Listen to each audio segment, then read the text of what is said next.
Hello. Hello. Hello, everyone, and welcome to Environmental with Dandelion. We are your hosts, Ob and Court. And this is our podcast where we talk about all things sustainability. Today, we're joined by Ben Christensen, who is the CEO of Cambium Carbon. This is actually his second time on the podcast, and I think it's been 2.5 years since Crazy. we've chatted. It's crazy, right? So, tell us who you are and what you do, and give us an update. I mean, 2.5 years is like a totally different company. Yeah, it's been a long time. So good to see you both again, and really excited to be back on here. So my name is Ben Christensen. I'm the CEO and co-founder of Cambium Carbon. We're focused on addressing climate change at scale and doing that in a way that is really people first. The way that we go about that is we're trying to create the data layer to enable circular economies. What does that mean? We exist in this economy where it's really extractive. We take, virgin material out of forests, out of fields, out of, our soils. We extract that and we send it to really high volume processing, often across across an ocean. We send it back. There's tons of shipping that's involved in bringing a material to market. Our whole model is, can you use locally sourced material, process it locally, create new local jobs, and with a focus on workforce development, and then reinvest in local natural climate solutions. So we do that just with wood.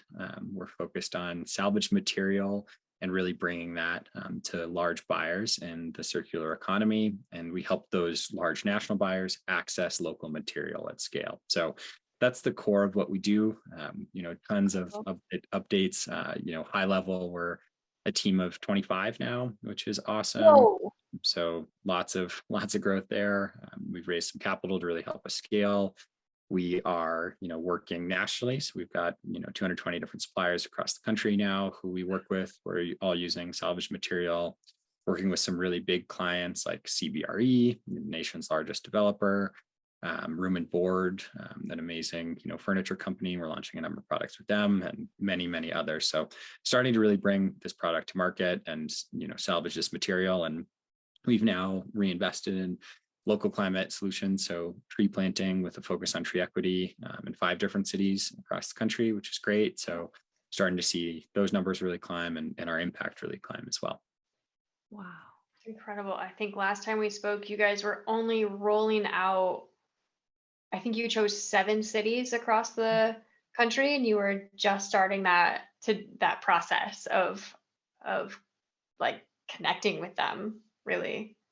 Yeah, exactly. And I mean, it's cool to, have this sort of timestamp. I feel like it's when you see a kid who you haven't seen in several years and they're way taller and totally different. But we took that sort of that initial work with those cities, which was really about understanding the problem. And, now we are, actually moving material, actually salvaging material in cities across the country. And we just are launching our sort of first pilot project with the city of Philadelphia, where we actually have a new sawmill on site, at their, current waste disposal yard, and we're taking in material and actually doing that. And it's in partnership with an amazing local organization that's doing training for folks with, formerly incarcerated youth primarily, who are then getting access to, the green economy. So we're really excited about that, and that's happening now. We're just actually this month starting to have some material come out of that. So it's taking some time to get that going, but we actually have our first one there, and we now have our next 8 cities where we're taking that pilot. So we've already done assessments there, and we're taking them to pilot phase.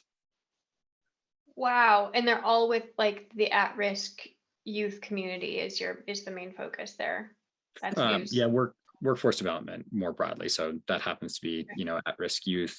We generally are focused just on making, access, for folks there. And we really rely on local partners, who do that, who have training and all the other resources that go on it. And what we're creating is just a new access point where, here's a new type of training. There's lots of jobs in this space. There's a big gap in sort of trade employment. So how do we create access there to just stable, career paths? I'm floored, man. I'm floored. You guys have been busy in the past 2.5 years. I was not expecting that. And Hey, I love to hear it. It's good to hear. yeah, like the creating accesses for youth is really touching, really touches my heart.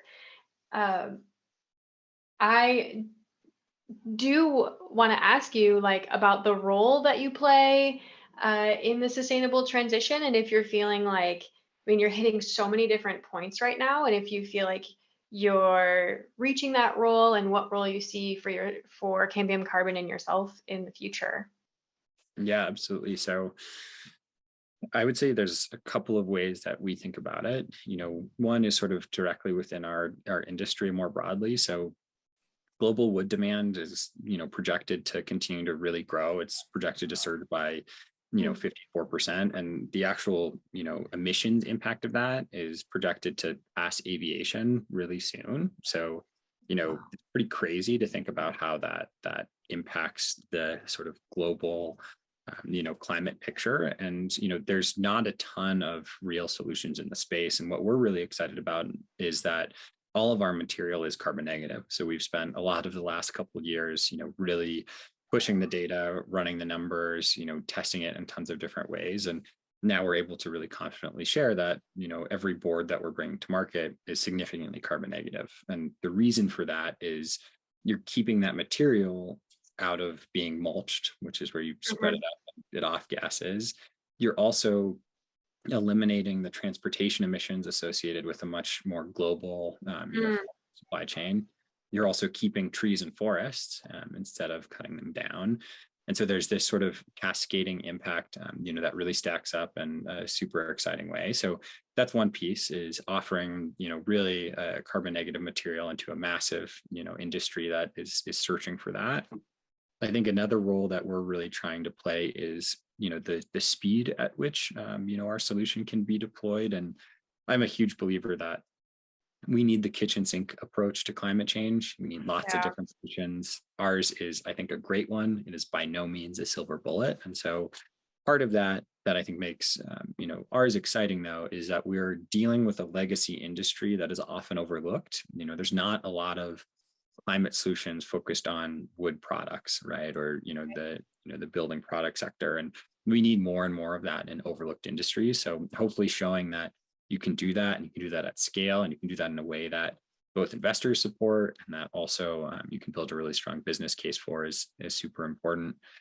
And then I think the last thing that I would just say as well that I hope we can really provide is a holistic approach to building a company within this. Our goal is to build something really sustainable, to have a really holistic view towards how our team operates, how we operate on our solutions. And one of the things we always say is one of our core values is unequivocally good. So we want to make Mhm. sure that we're not just optimizing for carbon impact. We're not just optimizing for social impact, that we're thinking really holistically at, sort of every scale. We're thinking at the big macro scale of the gigaton solution that we're going after. And then we're also thinking about the community scale, with who we're working with. And we're thinking about the specific project scale. And that's hard. And we certainly don't get it right every time, but really trying to, do that very intentionally is something that we're hoping to be a leader on, and, work with a number of other great companies who are doing similar models. Wow. Really cool. I a few things caught my attention there, but the legacy industry, um, maybe that's something you talk about a lot, but we're in the space where we talk a lot to folks that are creating new tech. So we don't get a chance to talk about legacy industry very often. And it's really important that that you're like, how can we fit into this thing that already exists? And thinking of speed, you guys work with trees in cities, so that also already exists. There's already a planting, like you're kind of asking people to do what they're already doing, right? But then just like diverting their waste stream a bit extra. Yeah. Is that is that kind of like intent, is that, has that been intentional from the beginning where you're working within this like legacy space? Yeah. I mean, it definitely has. I mean, I think that two things come up for me there. One is thinking about marginal benefit theory, which is the idea of how, as you as an individual or you as a company, can create the most impact. And part of that is, what are you uniquely positioned for as, an individual with, your own unique life experience and background and capabilities. how do you create the most value? And so I grew up in wood, grew up in forestry, and then really spent a lot of the early parts of my career in climate. And so marrying the two has allowed me to understand that this space is one that I think I can create a unique value in, and our company can create a unique value in. And I also think that there's a number of spaces where it's crowded, right? A good example of that for me is I don't think we need another carbon marketplace, right? There's tons and tons there. It's an important mechanism when done right. That's a very crowded space that we don't need another person there. We do need more folks actually creating solutions that are like real. When Yeah. we are moving 50,000 board feet of wood that was going to be mulched, it's atoms, right? It's not bits. So I think that's really important. And then to your other point on legacy industries and sort of our approach there is it's in a lot of ways we are trying to go back to sort of a more sustainable pre-global, pre-industrialized system, in the sense that you're using local material, you're investing in local workforce, and you're also reinvesting in community. Now, there's a lot that we don't want to go back to, in those spaces, and we want to do a lot better. And we also want to make it really a lot more scalable. And so that's where our technology comes in, is we've really built out this data layer. So we have a SaaS technology that manages sort of every step in this process, sourcing the material, processing it, managing the inventory, tracking the carbon all throughout. And so what that does is that then allows us to do that sort of, local, community-centric production model at scale. And that's the real goal here. Wow. Absolutely. Yeah, that makes sense. And also stepping into spaces that are problematic and just being like, nope, and just disrupting, like totally not stopping because it's still happening everywhere, but giving an alternate solution that doesn't otherwise exist, I think is really important. 100%. And I think one of the fundamentals things that I think about when we think about, part of our legacy economy that has kept so many folks, intentionally out of it, a big part of that is the different sort of components are built with incentives that really don't align with, creating access for everybody. And, one of those pieces that we've put in is, every time we sell a new board, we're actually making, the planet better, right? It's carbon negative. Pretty much every company in history, right? Anytime they sell a new product, the planet gets worse, right? And sort of the impact is worse there. Another one is, we have a 15% commitment. 15% of our profits go back into, again, community-centric, tree equity-centric planting. And that is a direct, intention of how do we we are capturing value from these resources. How do we really, not 1%, not 2%, but a significant proportion of these pieces go back into those communities where these things come from, and really working with communities, right? And that's a huge part of what we're trying to do. So still more to do there. Again, we're always learning, trying to get better on it. But, as you're saying, right, how do you dramatically shift the incentives, so it's hopefully a much better economy for everyone. That is incredible. I mean, one of the things that I love the most about what you're doing is like you mentioned, how tangible it is and how scalable it can be. Every city in the world can have this kind of you could be there to facilitate these relationships between the actual cities and the creators and the use cases for the wood. So it's so much more tangible than I think a lot of other solutions out there. So I really applaud you for that. That's absolutely incredible. I mean, and I guess there's you have team members that are kind of working in each of those places, or working with those community members. What does that look like, I guess? Yeah, no, it's a great question. I mean, one of the tricky things about growing and trying to do these things well is, it's about getting team right. And I think something that I've really learned is certainly different from 2.5 years ago, is my greatest strength is, having smarter, better, more experienced people around me who know what they're doing. And my job is to listen to them and to really unlock, their capabilities and help make sure it all aligns, with where we're going. But really it's about empowering them. And, part of that has been a lot about process building. And, our team, and I'm a huge believer that there's all of these companies that have a great idea. There's lots of great climate solutions out there. There's lots of hopeful pieces, but there's a huge difference from being able to, have something hopeful and exciting and have a little bit of traction and, get some initial funding, and building something that scales. And we're still very much in the, proving that phase. And a lot of that is, I think there's a lot of leaders, I think there's a lot of entrepreneurs who struggle to go from great at coming up with something to really being, a scalable, actual, leader. And so I'm always trying to learn about that. And, the way I think that we're doing that is by bringing in folks who are really experienced in, both those industries and then in those places. So that's a big part of it. And then I think the other thing, sort of to your question there, Courtney, is how do we, effectively work in a place-based context when we're not actually in those places? And really what we believe in is relying on community partners, and really working with them. And so that's both like being open and sharing resources and sharing, insight and value that we've gotten from other places. There's real thing to learn, from the national perspective.